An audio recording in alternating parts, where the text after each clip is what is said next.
Hey out there, I'm Chris, and I'm a gearhead, and I live in Las Vegas. It's been a while since I've done one of these videos, and I just got back from a trip, so I wanted to go over a subject that I'm sure a lot of people understand right now and that are going through. Now, the title of this video is the cost of gas versus the price of gas. So, gas. There's two types of gas. There's your petroleum gas that runs your car. And of course, there is synthesizer gas or gear gas, which is gear acquisition syndrome. Now, what exactly is that? Well, I am a gearhead, and once you get started on this sort of thing, on this sort of hobby of collecting gear and playing music, you tend to accumulate a lot of different kinds of equipment, and basically it can add up. Basically, it's a funny syndrome. I really don't think it's on the mental health handbook, but it's the idea. It's more like hoarding. You're hoarding gear. So they call it gear acquisition syndrome within the community, within the synth community. And I too have it. So for the longest time, I've been buying gear and doing layman's reviews on old synthesizers and keytars from the 1980s. I was a kid in the 1980s, I have a passion for it, and ironically my music doesn't sound like it's from the 1980s, and I love synthwave, and I love the idea that synthwave uses vintage sounds and or vintage gear to make an 80s inspired sound, but ironically my music doesn't sound like synthwave. So more or less, this is going to be a review of my studio and the cool stuff that I've acquired along the way, and tell you about the new direction that I'd like to take with my music.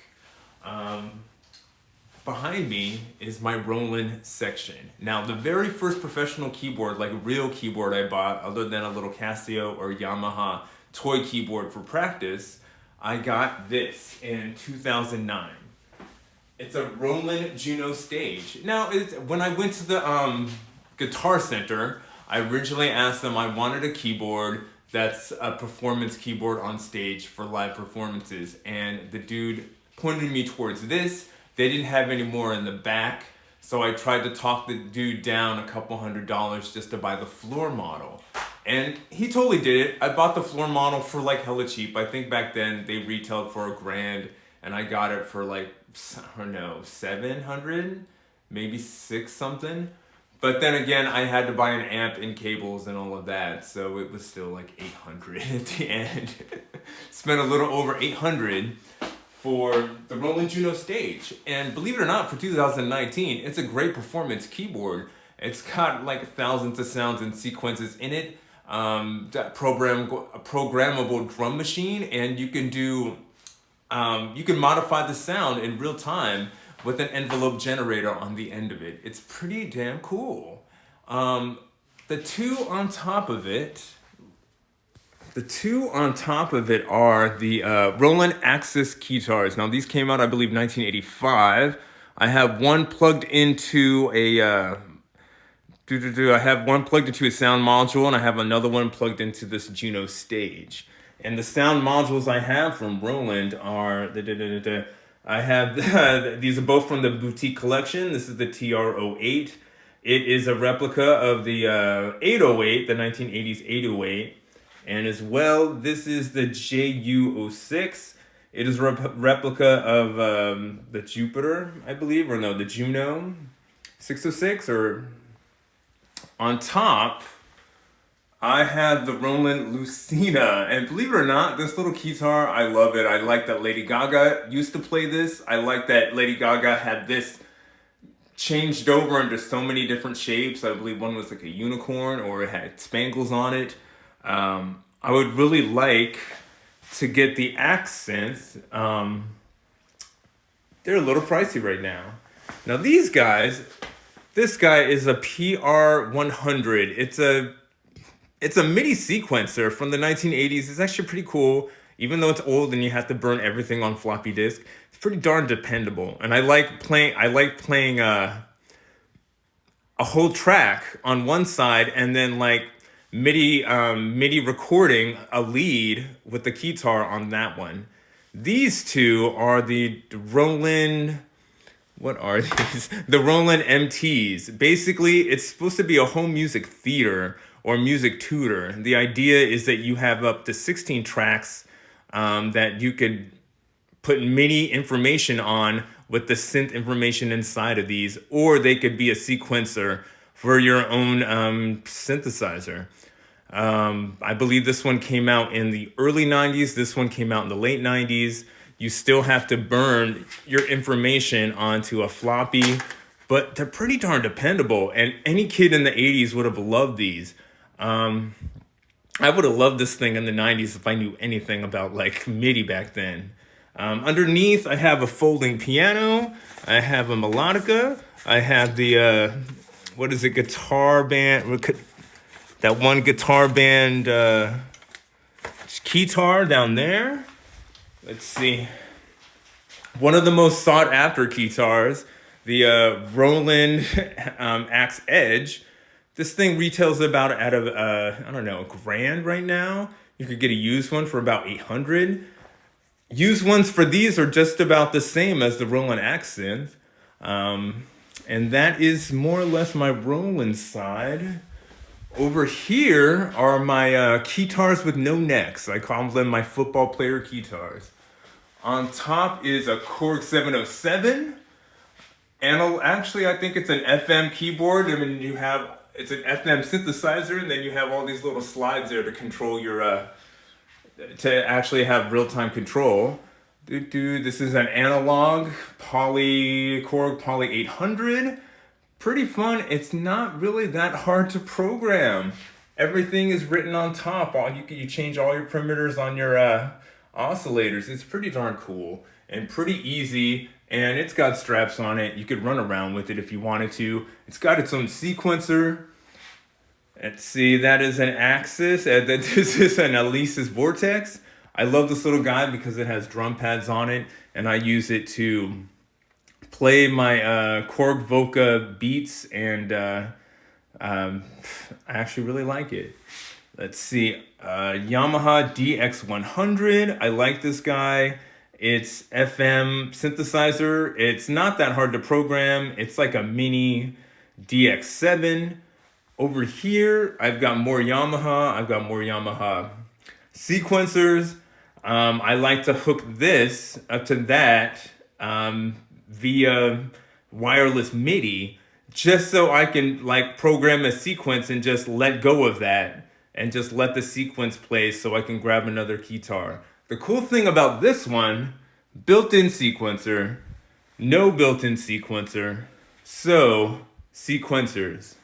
Oh, I've got a Tascam. I like to record some of my music sometimes on cassette tape and listen to them on a old school cassette player. And I've got a whole bunch of random tapes from the 80s in there.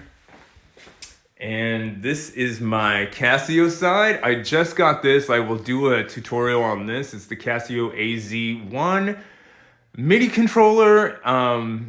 It's got a funny futuristic shape on it, especially for 1985 or 86, I believe. Underneath it is the Casio CZ1000. It is a phase distortion keyboard. It's got like, 8 different envelopes on it, dude. 2 different oscillators. The programs, it's a real pain in the ass to program, but I will learn how to do it one day. Effortlessly, but right now I really do have to fight. There's like 8 different like envelopes on this guy to like play with. Underneath it are the Casio Super Drums. These were toys back in the 80s, but instead of me buying drum machine after drum machine after drum machine or really expensive Simmons drums, I decided to buy these because they are cheesy and they are funny and they are from the 80s. And if you watch the Casio Super Drum commercial on YouTube, you will laugh your butt off because it's adorable. Right up here is just a little collection of dolls for inspiration. I've got the Misfits from the 1980s Gem and the Holograms cartoons. They kind of stole Barbie's gear and, the Mary Jane girls lingerie. Now right there is like an OMG Fame Queen doll. You could totally tell it's a Lady Gaga inspired OMG doll. And right there is a Barbie's 1980s edition. She's got her own little guitar. She's got her 80s outfit. Just a little inspiration. Right underneath is the Korg RK100, the one from the 1980s. I've added a little bit of leather fringe on it. It's covered in spikes and punk rock stickers. Underneath it is the Korg RK100S. I believe it came out in 2014. There's like up to 200 programs on it. I've sparkled it in as much rhinestones as I can. I totally stole these from the centerpieces of my wedding. And I was thinking about doing tassels, but I think that the sparkles are enough. Now, underneath are the Korg Vocas. I have almost every one except for the module. I'm not really sure if I'm ready for the module yet. But these two, I play the Alesis Vortex with because I love those drum pads on that guitar. And each and every one has, like 10 different channels that you could play percussion on or samples on. So I love using the 10 different channels available on the Alesis Vortex to play those. Now, my biggest love for coming into my studio is when I'm playing around, when I'm trying to write something new, and I've got that big dumb smile on my face. If I ever have video of me playing music and I'm just kind of laughing along the way, that's what I really live for when I come in here. Now, originally, I really just wanted to do that. All I really needed was one performance keyboard and really a MIDI controller to play leads off of it. But at the end of the day, now I've accumulated so much gear. I'm estimating between 5 to 10 grand in this room, and I really love all this vintage cool gear. But at the same time, as the market for this gear will eventually wear out within the next 20 some years. So I either have to take really good care of it or donate it to some audio museum when I become an old man. But this is all cool old gear that I really, really wanted. And that is a really cool reflection of who I was and wanted to be back in the day. So I wanted to take a different direction with my channel. Rather than buy more gear and review it, I would like to spend more time writing music. And I had a good inspiration that had come to me at the beginning of this year. Now, this is called Vegas Weekly. This rag has been around for at least 30 years, and every week Vegas Weekly comes out with different articles on different acts that are in Las Vegas or different shows that have come to Vegas. This magazine was very big and always promoted by local advertisers because this thing was big before the internet, before you could just look up stuff on your phone to see what's happening this weekend. Everything would be printed out in Las Vegas Weekly. And in Las Vegas Weekly in January, I read about this incredible musician called Walt Haley. And you can look him up on YouTube or I think Twitter. He's got, SoundCloud. But Walt Haley was a musician out of Los Angeles, and he later moved to Las Vegas. That's what the article's about. But he's talking about how a musician in Los Angeles had challenged him to write 100 songs just as an exercise to be a better songwriter. And you know what? I fell in love with that idea. And I've decided to challenge myself to do the exact same thing, to write 100 songs and then slowly begin in easy keys and easy meter. And then as I get into song 100, hopefully it'll be in more complicated keys, different meters, different time signatures. We will see. And this will be my exercise that I'm giving to myself and turning over my channel to.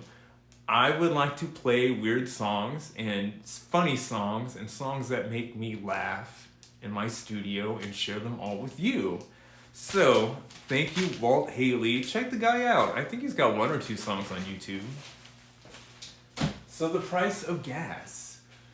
Maybe I have too much stuff, But what I really love about it is I've got enough gear to start a dozen rock groups in here. And I could at least write a couple of hundred different songs on the way. So this is me driving into work. As you can see, that is beautiful Las Vegas just ahead of me. And I'm driving into town. I'm a good 5 to 10 miles outside of Las Vegas, and it's actually really nice. And I'm out of the hustle and bustle, and then I could go into the city if I want to have some of that nightlife, or go out to dinner, or see a show. So, the price of gas. Now, usually, I drive a little bit over 100 miles a day delivering pizza, and I go through about a half a tank every day. So, when I go to fill up my gas, I try to always have a filled gas tank because I never want to be any place without gas. And of course, the price of gas has gone up and up and up. So I go to the same Rebel gas station every day, and I believe the price has stayed steady under $5. I think last week, for a whole week, it's been $4.88. So look at how much this person paid for gas. Oh my gosh, I hope they filled them up. See?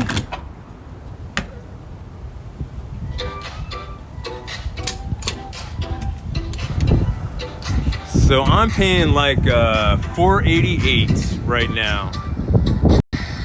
Now I live in the city of Las Vegas, and like I said, I'm a pizza delivery driver, so I really do need to fill up my car every day. So on the average, we're between $4.80 to $5.25, and I believe that we're the second highest state, and Hawaii is the highest state as far as petroleum gas. How much are you paying in your state? And honestly, even though I have to depend on gas for my job, I don't mind paying a little more just because of all the terrible things that are happening in Ukraine. Basically, I'm the kind of person that I don't mind paying for more if I know that the true price of the gas that we are paying is that poor people are being murdered on the other side of the planet, and that everything is connected. So even though my job really, really depends on me like filling up my car with gas, I don't mind paying more money because like my fellow man is being slaughtered across the planet. So I put like 25 bucks in my car, and it just got to F. So I'm gonna guess it's about 50 bucks to fill up my car right now. Back when I bought this car, it was maybe 35 to fill up this car, and now it's 50.